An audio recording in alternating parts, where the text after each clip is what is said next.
Before we can start installing the rigid foam board on the walls, we are going to have to do some cleanup.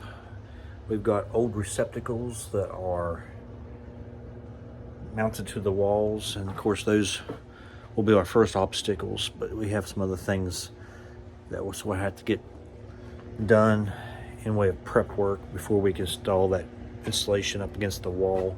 And of course we have those French drains that run around the perimeter, interior French drains. So we'll also have to be creative about that. I believe we'll run the insulation down to those drains to right above it.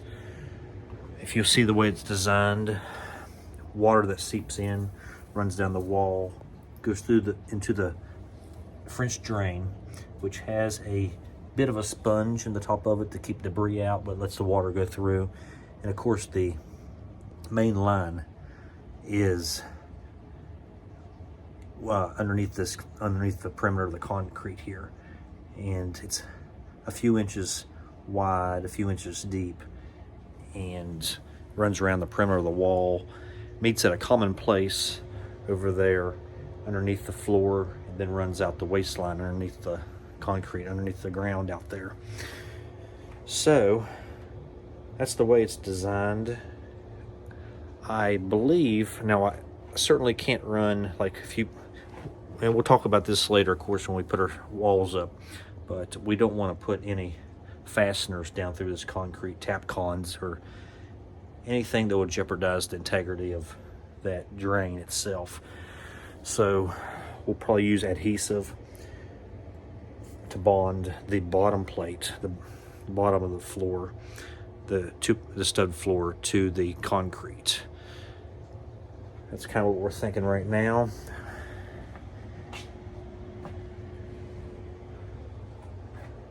That's sort of what the recommendation is as far as the installers of the drain floor itself, because if you jeopardize the floor drain or compromise its efficacy, then you void any warranty, and usually the warranties on these are transferable from owner to owner. In other words, it was installed in this house when I moved in. The warranty was extended to me when I bought the place, and if I ever sell, it'll be extended to the next person. So I don't want to jeopardize that warranty by compromising that drain. I either have to use adhesive to bond the bottom plate of the wall to the concrete, or I have to mount the wall above it with a baseboard that allows access to the drain. There's a couple different approaches.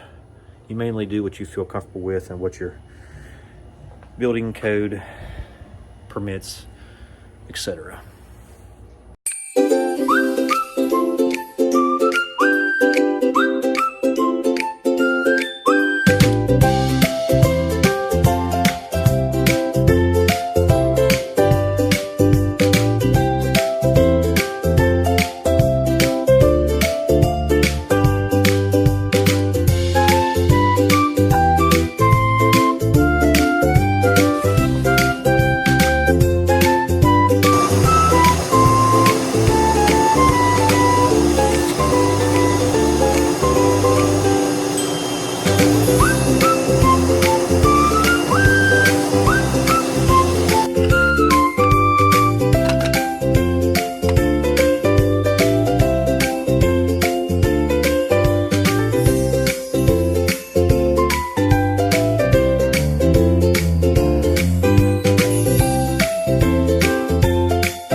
something else to keep in mind is I'm running the adhesive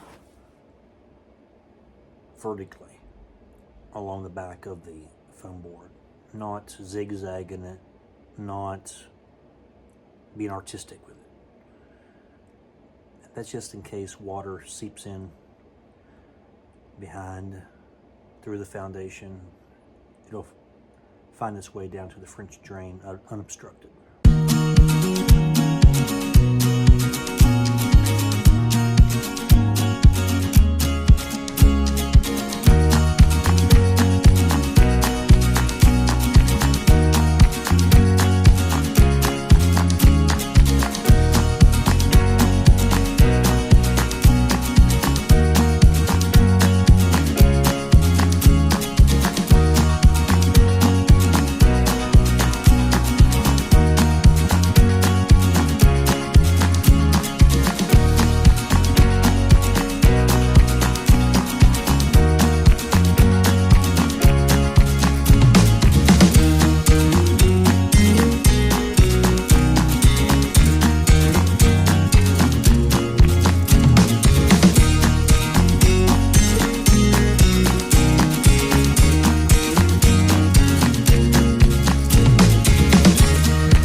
Just for reference, this is I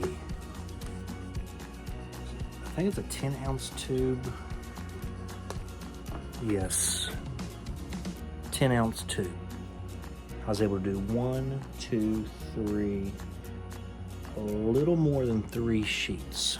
So I would figure on 10 ounces every 3 sheets.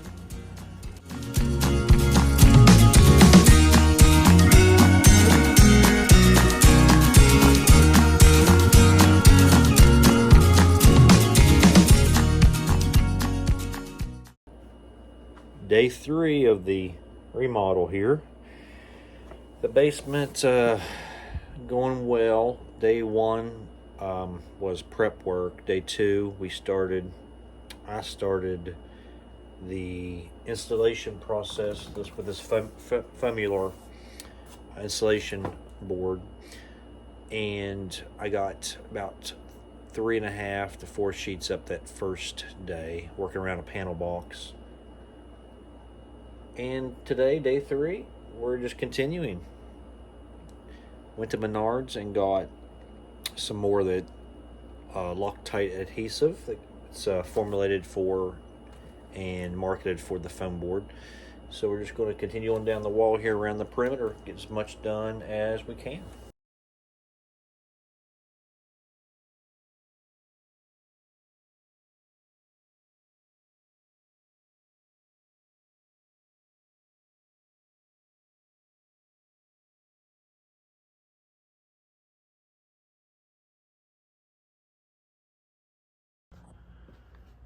Okay, we're starting on the other side of the room, and our obstacle on this side will be this waistline that is conveniently in our way.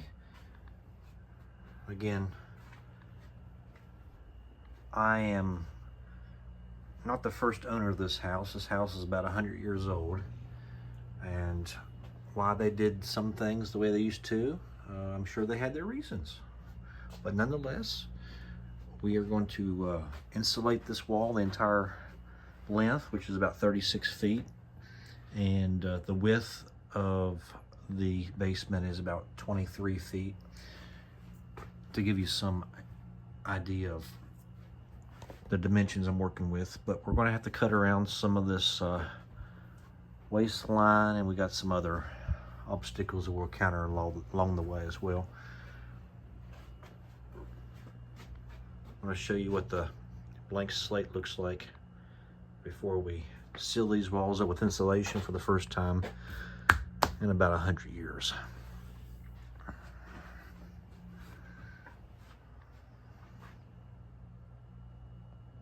Over the last several minutes, got 3 more sheets up, and it is working out to be about 3 sheets for every tube of adhesive. Just as a reminder, the PL300 adhesive for foam board It gets, of course, it depends how liberal you are with the application, but about every 3 sheets I need to reload the adhesive gun, the caulk gun. So if you have to cut around and account for obstacles in your way, piping, whatever the case might be, kind of slows you down. But nonetheless, this next stretch of wall down through here, there's a couple obstacles in the way, but we'll move along pretty gracefully, I think, for the most part. Hopefully get most, if not all, the perimeter done today.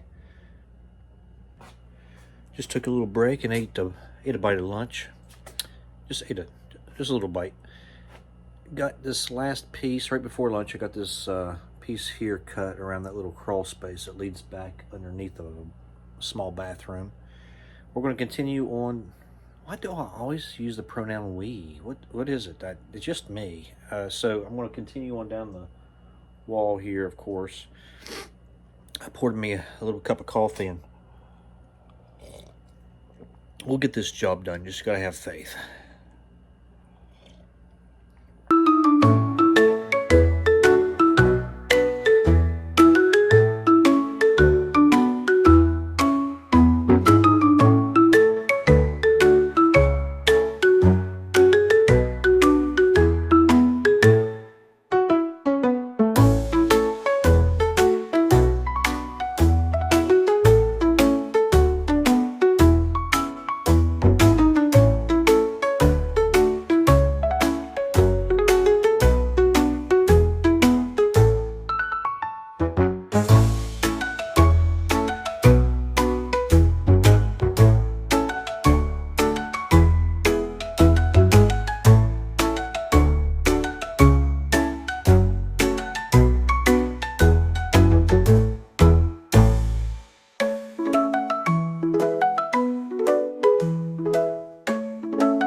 Alexa, pause.